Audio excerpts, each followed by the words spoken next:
अरे वो देखो, वो घर आने वाला है, उसकी तरफ देखना भी मत। हाँ अरे मैं तो जोर से भाग लूंगा आंखें बंद करके बस। हाँ, और फिर कहीं गिर जाएगा टकरा के। तो फिर मैं करूं क्या? जब भी उस घर की तरफ देखो तो वही एक अजीब सी परछाई डांस करती हुई। चलो चलो। अरे अरे वो देखो, 2 दिन से वो आदमी एक ही जगह पर खड़ा है। अरे आदमी नहीं है, आत्मा है, आत्मा। हाँ, लगता है आत्मा अटक गई है। लेकिन ये है कौन? ये यहाँ तो वो बुढ़िया रहती थी, वो आजकल दिखाई नहीं देती। शायद मर गई है या कहीं गायब हो गई है। अरे तो फिर यार यह कौन रहा है? उसकी तो एक भतीजी भी थी। अरे हाँ, दोनों यही रहती थी। अब दोनों की दोनों गायब है, लेकिन कहाँ? पकड़ो यार, आज मैं देख के ही आता हूँ क्या है। क्या? आ रहा हूँ। समर प्लीज, पागल हो गया क्या? समर अरे रुको ना, मैं आ रहा हूँ। प्लीज रुको, मैं आ रहा हूँ। ओके। क्या कर रहा है तू? इसको ना कुछ ज्यादा हीरो बनने की आदत है। समर प्लीज मत जाओ। समर समर समर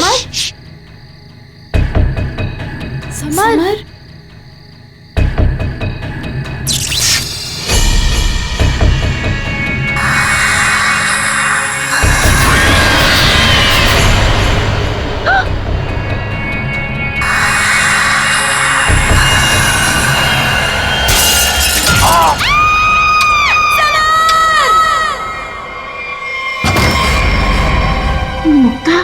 क्या हुआ बेटा?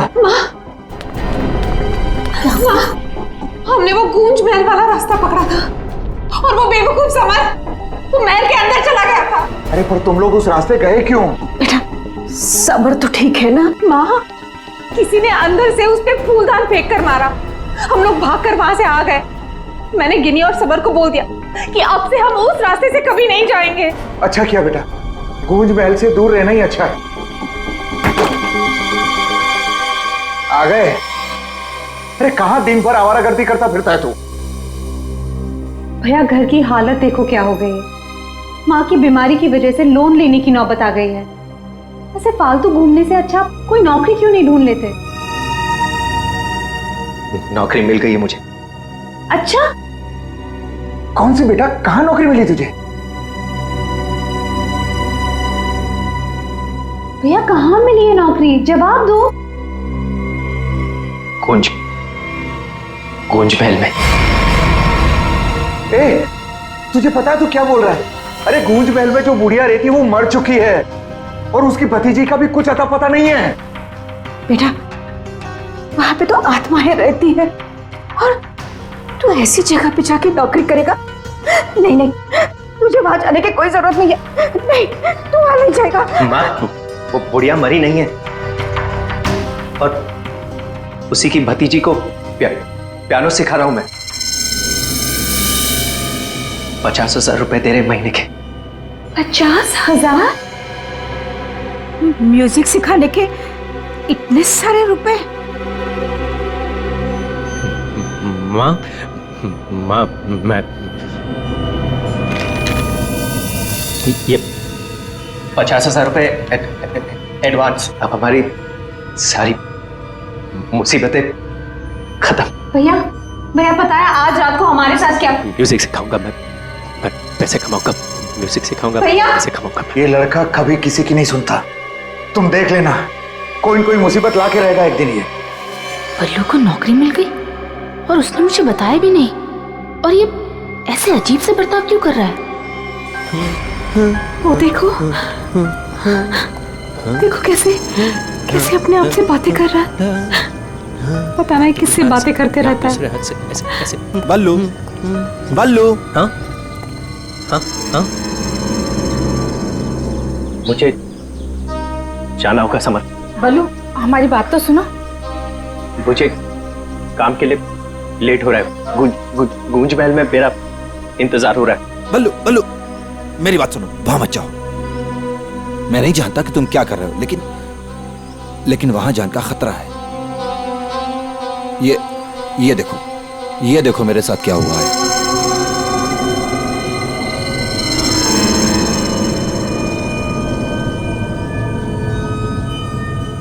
क्या हुआ?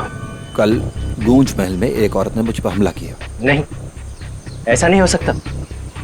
वहां तो सरिता आंटी और उनकी भतीजी ईशा ईशा ईशा रहती है। वो बहुत अच्छे लोग हैं, ऐसा नहीं कर सकते। मुझे लेट हो रहा है, मुझे जाना होगा। अरे भैया मत जाओ, वहाँ खतरा है भैया।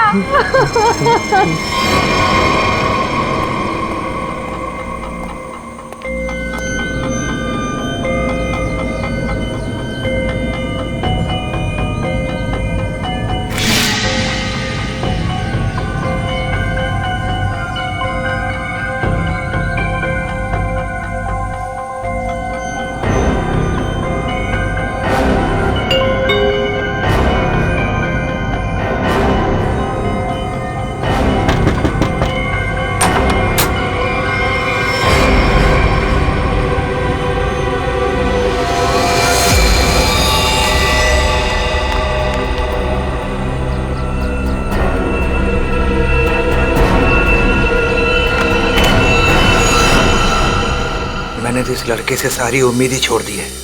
पता नहीं कैसी नौकरी है, नौकरी है भी या नहीं। देख, मेरा बेटा आया होगा, देख तो।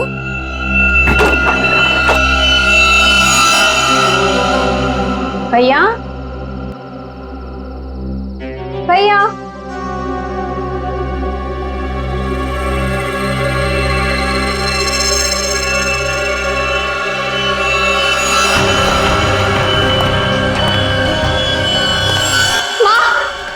कोई यहाँ बल्लू का टिफिन छोड़कर चला गया। मेरे बल्लू को कुछ हुआ तो नहीं ना? अब क्या हुआ? ये क्या? कौन? अरे कौन जल्दी खोलो।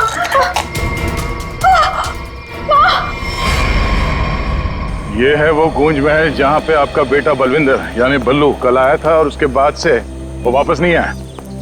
यहाँ पे दो औरतें रहती हैं, एक बुजुर्ग औरत सरिता देवी और उसकी भतीजी ईशा है। और आप लोगों के हिसाब से वो लोग कुछ अजीब है, राइट? सर ये पूरा घर ही अजीब है।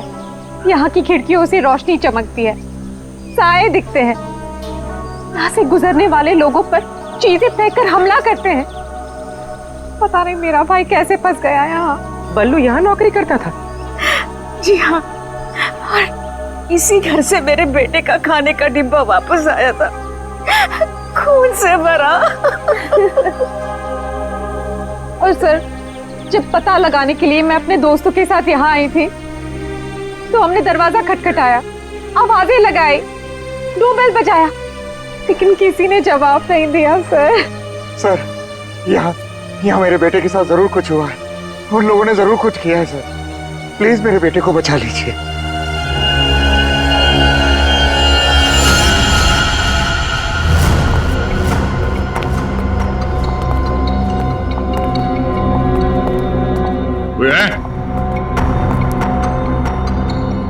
क्या तो कोई दिख नहीं रहा?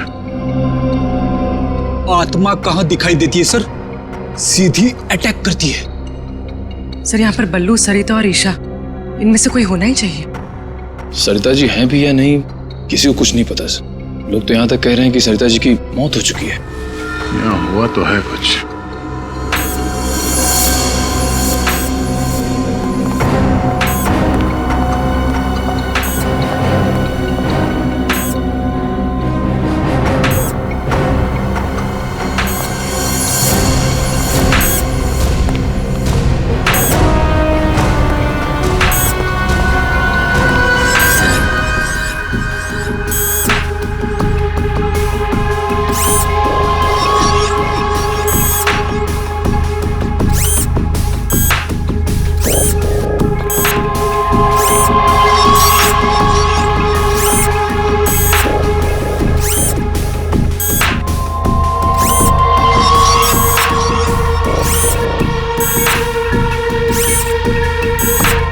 सर ये क्या है तो ये इंसान ही, मगर मैकेनिकल पुतला बना दिया है। खुद ताली बजा रहा है।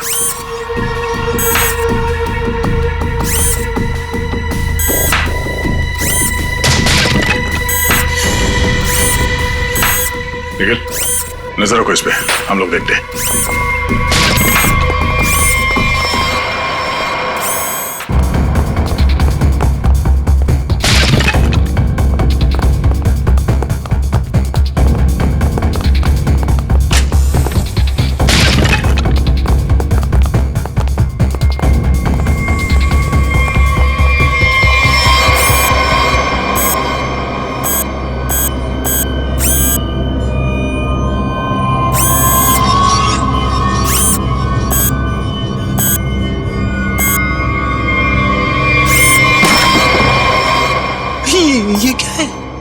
रोबोट जैसा कुछ है।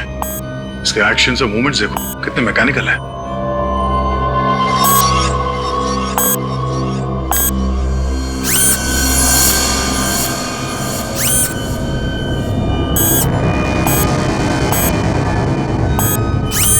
सर ये यहाँ आए कैसे और इन्हें रोकेंगे कैसे?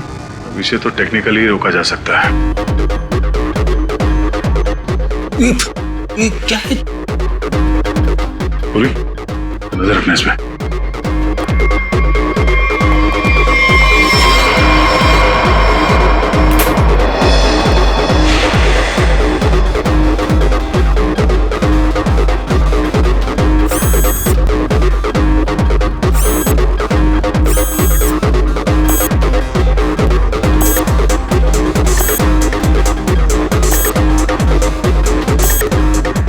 तीन यंत्र मानो, सब लोग अपने मूवमेंट्स ऐसे ही दोहरा रहे हैं। कौन है ये लोग और इन लोगों के साथ ऐसा किसने किया?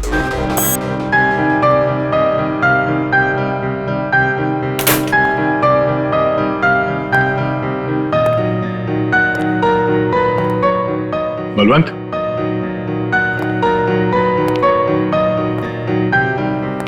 बल्लू, बल्लू,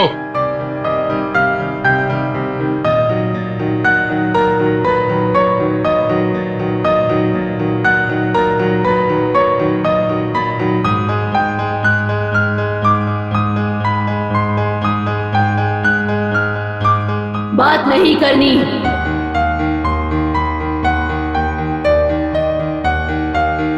क्या हो गया तुम्हें? और तुम ये लड़की की आवाज में बात क्यों कर रहे हो? और ये तुम्हारे कपड़ों पे ये खून कैसे? हाँ? बल्लू इधर देखो, मैं तुमसे कुछ बात कर रहा हूं, मेरी तरफ देखो।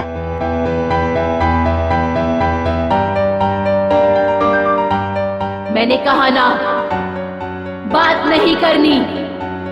पियानो बजाते वक्त मैं किसी से बात नहीं करती, मुझे गुस्सा आता है और फिर मैं सबको मार देती हूँ, मार देती हूँ।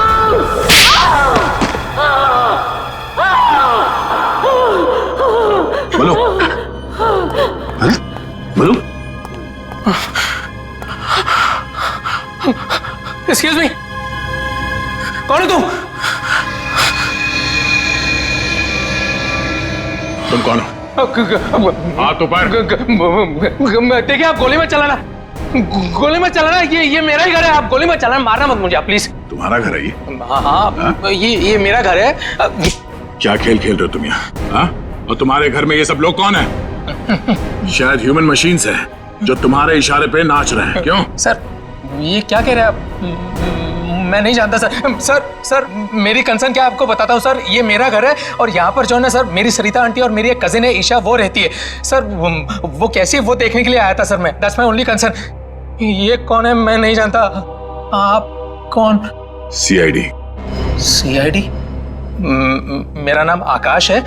मैं सूरत में रहता हूँ सर, और यहाँ पर है ना हर 2-3 महीने में एक बार आता रहता हूँ। सर प्रॉब्लम क्या हुई मैं आपको बताता हूँ। उनका फोन है ना स्विच ऑफ आ रहा था, तो मुझे पता नहीं चल रहा था कि क्या हुआ है। और फिर अब यहाँ पर आकर देखता हूँ तो आपको यहाँ पर ये इसके शर्ट पर खून लगा है। सर मेरी आंटी और ईशा को इसने कुछ किया तो नहीं ना सर? इसने मार तो नहीं डाला ना उन्हें सर?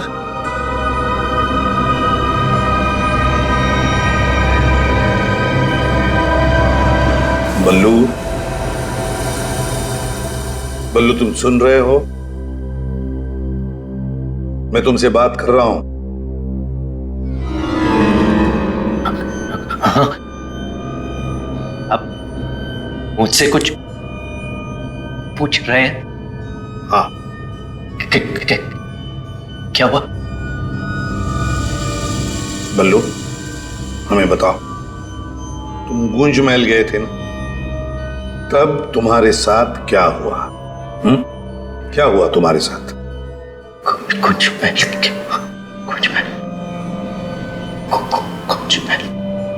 तुम ईशा को म्यूजिक सिखाने गए थे ना वहां पे क्या हुआ था? सरिता और ईशा कहाँ हैं? सर सर मुझे समझ नहीं आ रहा है कि आप लोग इसे इतना प्यार से क्यों पूछ रहे हैं। He's a criminal, criminal। Sir इसने मेरी आंटी और ईशा को कुछ किया है और वहां पर आपको जो इंसानी पुतले मिले थे ना, सब इसी का किया धरा है। शक तुम्हारे ऊपर भी है। तुम्हारे घर में मौत का खेल चल रहा था और तुम्हें मालूम तक नहीं।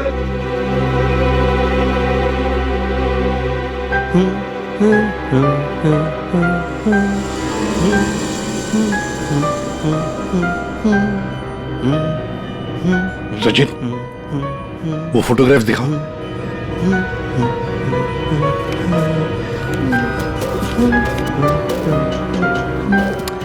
इन तस्वीरों को ध्यान से देखो, बताओ कौन है ये लोग और इनका ये हाल किसने किया?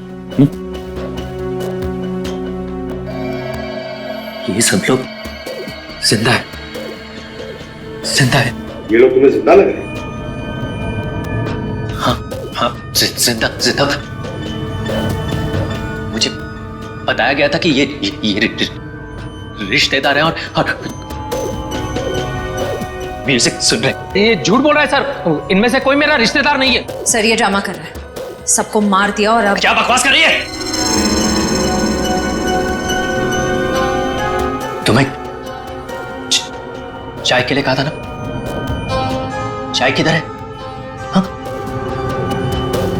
ये ईशा कुछ बोल क्यों नहीं रही? ये अकेला क्यों ताली बजा रहा है? हाँ? मम्मी को बोल देता हूं, रुकूं या भाग जाऊं? कितना बड़ा और डरावना घर है। सर आप मेरी बात सुनिए सर, ये पूरा का पूरा पागल हो चुका है। He's a psycho killer। Bablu क्या हुआ था कल जब तुम ईशा को म्यूजिक सिखाने गए थे? कुछ याद है वहां पे क्या हुआ था? हा? क्या हुआ था वहां पे? चाय चाय पिलाई थी उसने। हाँ बराबर। चाय चाय चाय। तो फिर ईशा कहाँ गई? बल्लू, बल्लू, किसका खून था तुम्हारे कपड़ों पर? हाँ? फिर दया पर हमला क्यों किया तुमने? कपड़े? अरे मेरे कपड़े बदल गए। मेरे कपड़ों पे खून था। खून था कपड़ों पे। हाँ, खूनी के कपड़े पे खून ही होता है। एक मिनट, आप जरा उधर चलो। चुप रहिए, बीच में बोलिए मत। चाय लेके आओ। ईशा को ये आदमी तो किसी भी सवाल का जवाब ठीक ठीक दे नहीं रहा।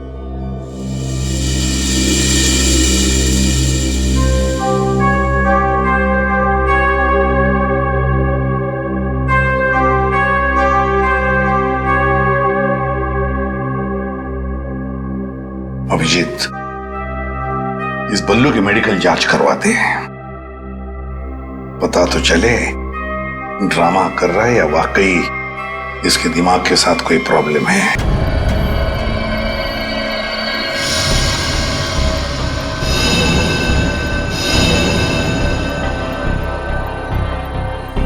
बल्लू की कमीज पर एक लड़की का खून लगा हुआ है। इस कमीज पर जो खून लगा है लड़की का है, ये मैंने पता लगा लिया है। ये रही उसकी डीएनए रिपोर्ट। अब मैं आपसे सिर्फ ये जानना चाहता हूं कि ये जो लड़की मरी है ये कौन है और इसे किसने मारा?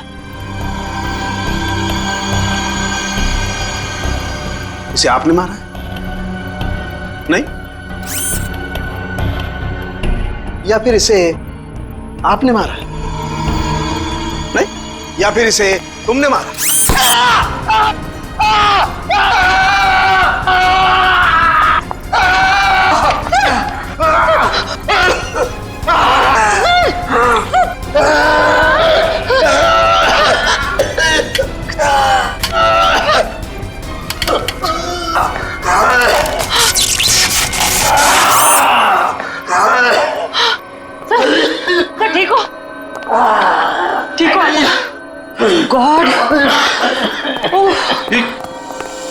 क्या हुआ?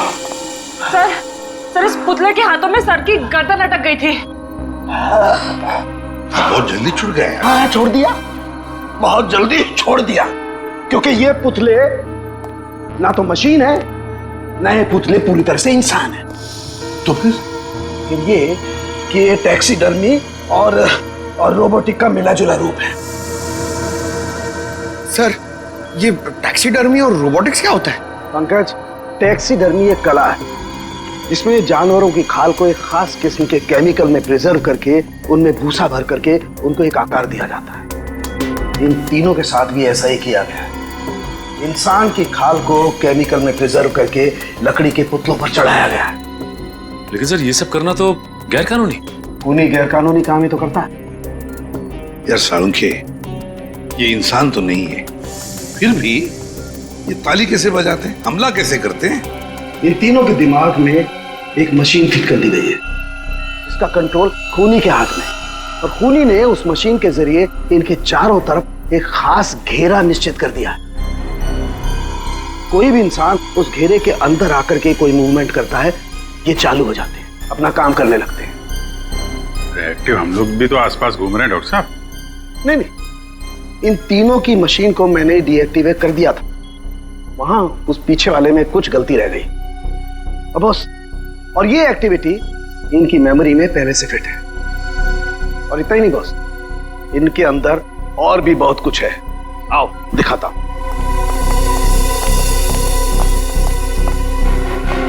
ये देखो, लकड़ी का बुरादा, कॉटन और उसके ऊपर इंसान की चमड़ी। बनाने वाले ने तो बना दिया बॉस, लेकिन वो भूल गया कि इंसान की चमड़ी में और जानवर की चमड़ी में एक खास फर्क होता है। इंसान की चमड़ी जानवर जैसी मोटी नहीं होती है, इसीलिए उसे कितना भी केमिकली ट्रीट कर लो, कितना भी केमिकल में डाल लो, वो इंसान की चमड़ी जैसी नहीं रह सकती है। इसीलिए इनकी चमड़ी जो है जगह जगह से सिली हुई। फिर भी टिक नहीं रही है। और दूसरी बात, ये सारी चमड़ियां ज्यादा पुरानी नहीं है, बस कुछ ही दिन पहले इन्हें मारकर निकाला गया है। पर उस घर का तो कोना कोना छान मारा गया था, एक भी ऐसी लाश नहीं मिली जिसकी खाल उधेड़ दी गई हो। वो कहीं और बनाता है ये ह्यूमनॉइड, अपने घर पर नहीं। तीनों की कोई मिसिंग रिपोर्ट नहीं है, कोई आईडी वगैरह नहीं मिली। है कौन ये लोग? तारिका जी, ये जो कपड़े पहने थे इन लोगों ने, उनसे कुछ पता चला आपको? कुछ खास नहीं, तीनों के कपड़े से बस एक लेबल मिला है, किसी टीएल टेलर का लेबल है। TL Taylor?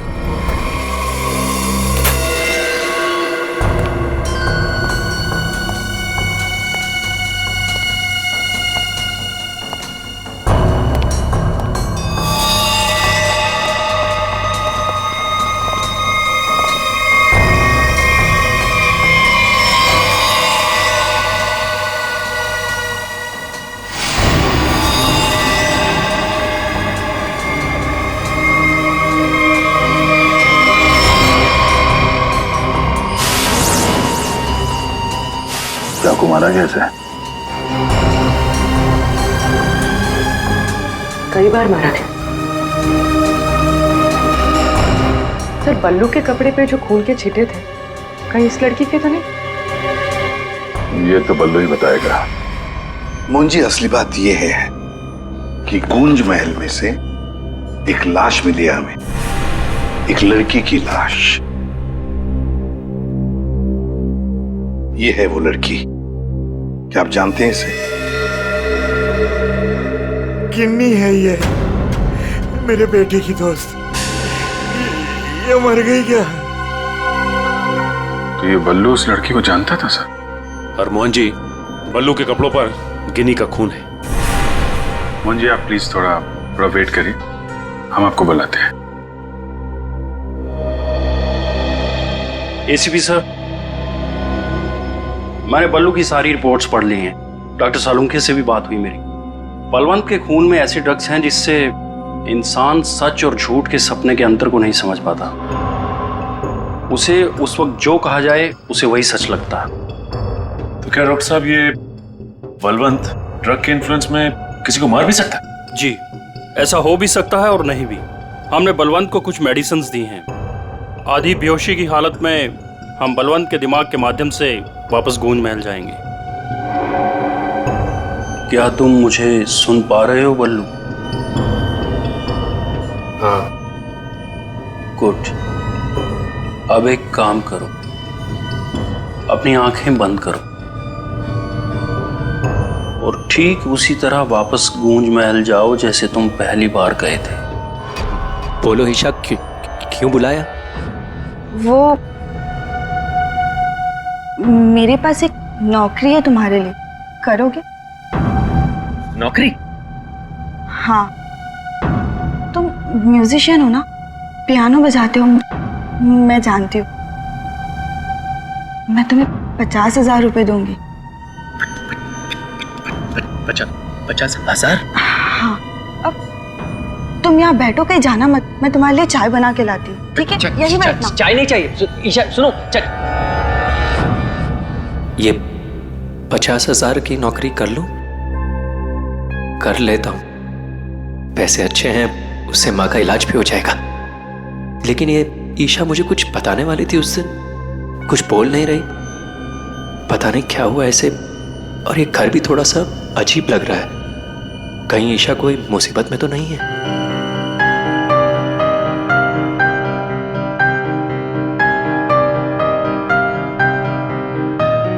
शायद यही ईशा की आंटी है, सरिता जी।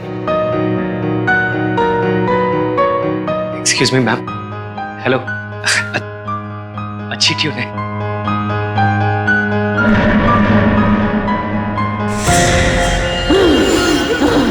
नहीं छोड़ूंगी। छोड़ो।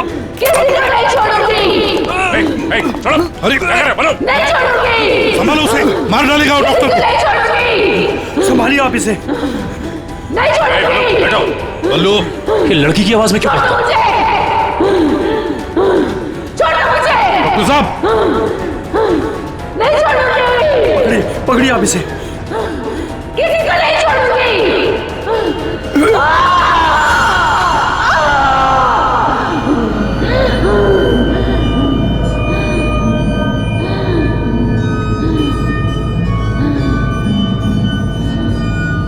नहीं छोड़ूंगी, अब किसी को नहीं छोड़ूंगी। पुतला बना दिया, परेशान कर दूंगी। बची हुई बॉडीज मछलियों को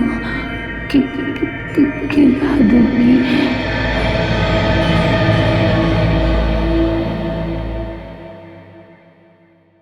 डॉक्टर साहब, क्या हुआ क्या है इसे?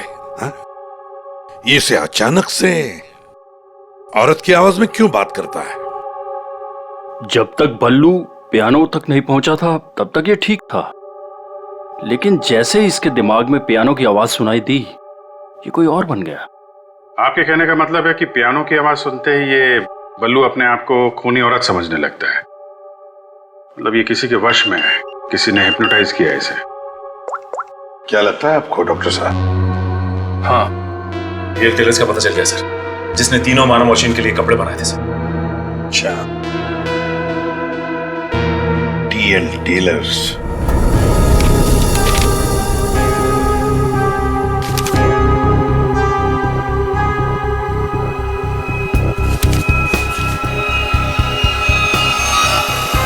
सब्जी? हाँ, अभी आया। देखिए सर, ये ऑर्डर एलपी प्रोडक्शन का है। 19 दिसंबर 2015 को कपड़ा दिया था और 1 जनवरी 2016 को 5 कॉस्ट्यूम और नाप भी है, और ऑर्डर देने वाली का नाम भी है, रॉबी का, और फोन नंबर भी है सर। 91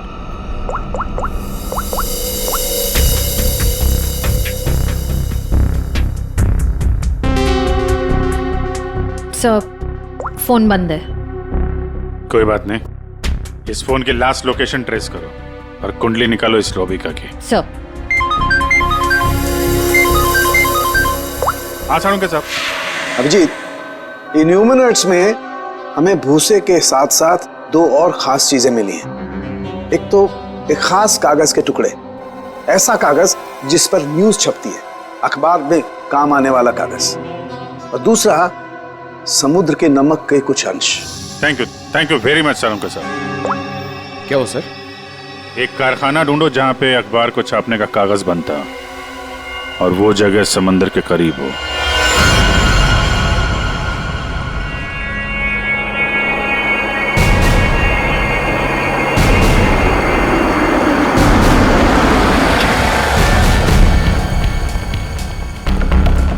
समंदर के किनारे पेपर मिल, और वो भी बंद पड़ी हुई।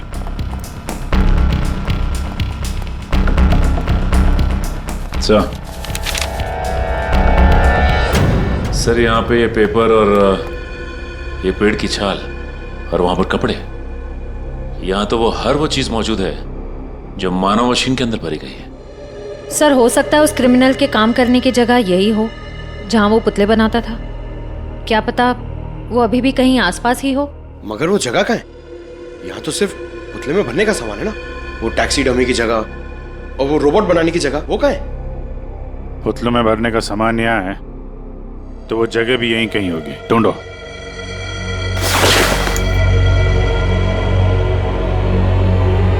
सर!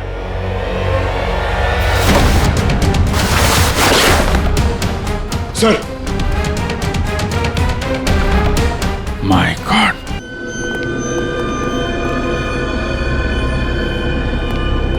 तो ये वो जगह है जहां पे ह्यूमन मशीन बनाई जा रही है।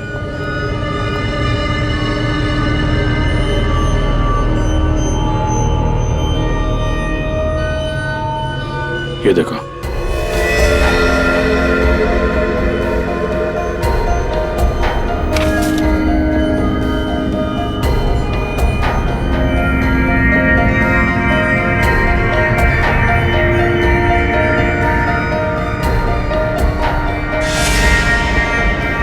पूरा मैकेनिज्म है यहाँ पे।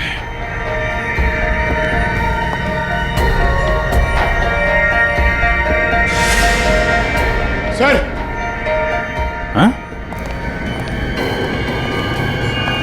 सरिता जी का रोबो। Oh no.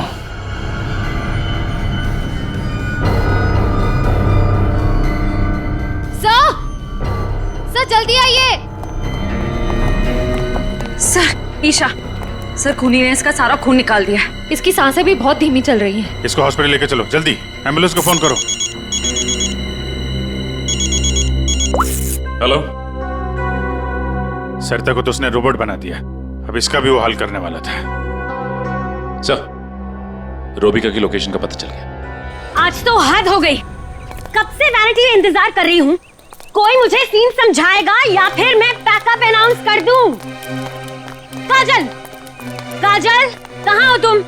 नहीं चाहिए मुझे काजल। सॉरी रोबिका मैडम, एक्चुअली वो स्क्रिप्ट में थोड़ा सा चेंज हुआ है। व्हाट? सीन में चेंज हुआ है? लास्ट मिनट में डायलॉग्स कैसे याद करूंगी? एनीवे, स्क्रिप्ट दो। मैम, एक्चुअली जो सीन होने वाला है ना, वो स्क्रिप्ट आपके को स्टार के पास है। How can you do this? तुमने स्क्रिप्ट मुझसे पहले को स्टार को दे दी। तुम जानती हो ना मैं कौन हूँ।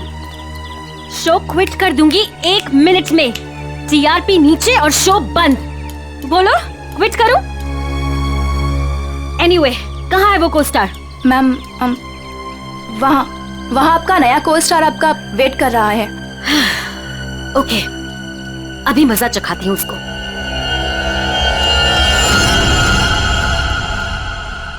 हेलो, कोई है? यहाँ तो कोई नजर नहीं आ रहा। हेलो, कोई है यहाँ पर? हेलो,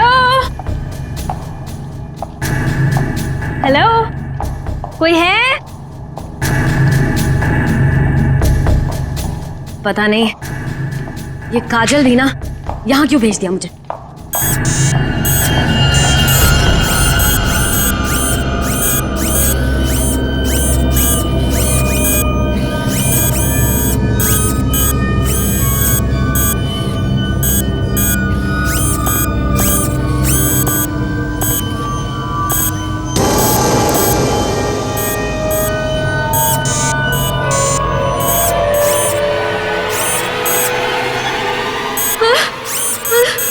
नहीं नहीं नहीं, ये नहीं हो सकता, ये नहीं हो सकता, तुम यहाँ नहीं आ सकते, नहीं।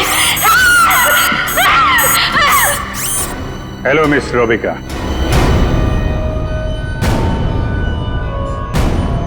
कौन हो तुम सब, और ये सब नाटक क्या है? हमें छोड़िए, आप ये बताइए कि आपने ऐसा क्यों कहा कि ये यहाँ नहीं आ सकते? आप जानती हैं ना? वो मैं डर गई थी, इसीलिए मेरे मुंह से कुछ भी निकल गया। सच बोलिए, सीआईडी से हम लोग। सीआईडी? जी हाँ। इन मशीनी मानव के पीछे क्या कहानी है? कौन है वो 3 लोग जिन्हें तुमने इस हालत में पहुंचा दिया? ईशा और सरिता के साथ क्यों किया तुमने ऐसा? मैं सामने जरूर हूं, लेकिन इसके पीछे दिमाग किसी और का है। किसका है? लेकिन सर, आपने हम सबको यहाँ क्यों बुलाया है? हाँ सर, मेरी समझ में ये नहीं आ रहा है कि आप लोग किस किस को पकड़ेंगे। कभी बल्लू पर शक, कभी हम लोगों से पूछताछ। आखिर आप लोग चाहते क्या है ना? कुछ तो बताइए सर, ये सब किसने किया है? सारे सवालों का जवाब मिल जाएगा, लेकिन यहां आप लोगों को बुलाया है एक कहानी सुनाने के लिए। कहानी? जी हाँ, कहानी। कहानी एक इंसान की जिसका दिमाग बड़ा शातिर था। उसके दिमाग में एक प्लान पल रहा था, लोगों को मारना, फिर रोबोटिक्स और टैक्सीडर्मी के जरिए उन्हें वापस जिंदा करना। और ऐसे में वो मिला एक खूबसूरत लड़की से, जिसकी एक बेरहम आंटी थी जो उसे बहुत तंग कर रही थी। उस लड़के के दिमाग में एक आइडिया है। उसने उन दोनों को एक बहुत बड़े कोठी में शिफ्ट करवा दिया।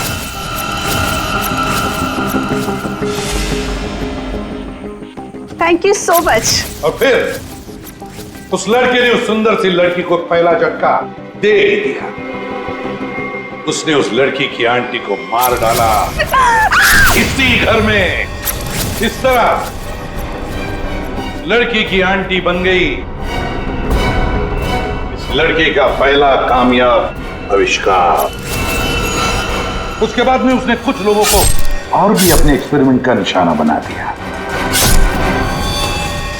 और हैरानी की बात यह है कि वो सब उसके वो दोस्त और कलीग्स थे जो उसके साथ विदेश में काम करते थे।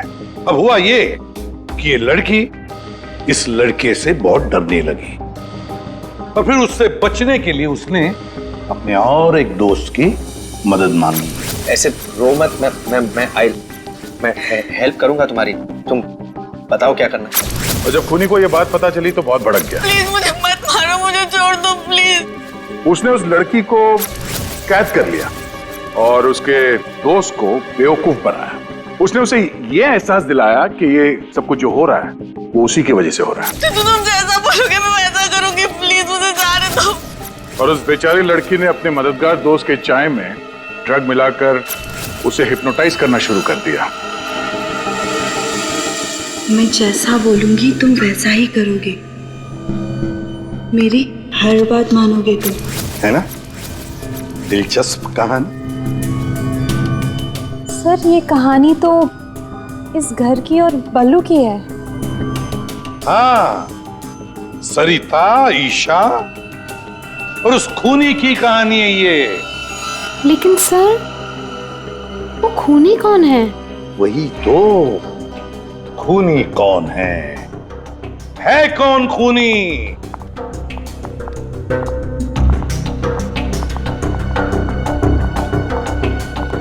कहां फंसा दिया तुमने मुझे? तुमने तो कहा था कि ये कोई एक्सपेरिमेंट है, तुमने तो खून ही कर डाले। ये सब तुमने किया समर? हाँ, ये सब मैंने किया। और ये सब मैंने किसी और वजह से नहीं, ये सब मैंने सिर्फ इसलिए किया क्योंकि मैं चाहता हूं कि साइंस की दुनिया में मेरा नाम सुनहरे अक्षरों में लिखा जाए और कि मेरे इतने बड़े एक्सपेरिमेंट को वो लड़की वो ईशा बर्बाद कर देना चाहती थी और इसके लिए उसने उस बल्लू से मदद भी मांगी। और तुमने बल्लू के चाय में वो ड्रग मिलाकर उसके दिमाग में ये बात बिठा दी कि वो एक औरत है और उसे लोगों को मारना है, और उसके लिए ट्रिगर थी पियानो की वो धुन। बल्लू को लगभग मेरा पूरा राज पता चल चुका था, ठीक है, और गिन्नी को पड़ी हुई थी बल्लू को बचाने की। तो अपने एक्सपेरिमेंट को बचाने के लिए मुझे को दोनों को मारना ही था। और आप बताइए, अब जो लोग मर चुके हैं उनका असली कातिल भी तो चाहिए ना लोगों को। बस इसीलिए मैंने बल्लू को फंसा दिया और गिन्नी को मार दिया। साइंस की दुनिया में अपना नाम सुनहरे अक्षरों में देखना चाहते थे तुम। दिमाग तो था, है, पर क्या करें, विकृत है, विकृत। अपने इस घटिया एक्सपेरिमेंट के लिए न जाने कितने मासूम लोगों की जानें ली तुमने। तुम्हें जीने का कोई हक ही नहीं है। फांसी होगी तुम्हें, फांसी।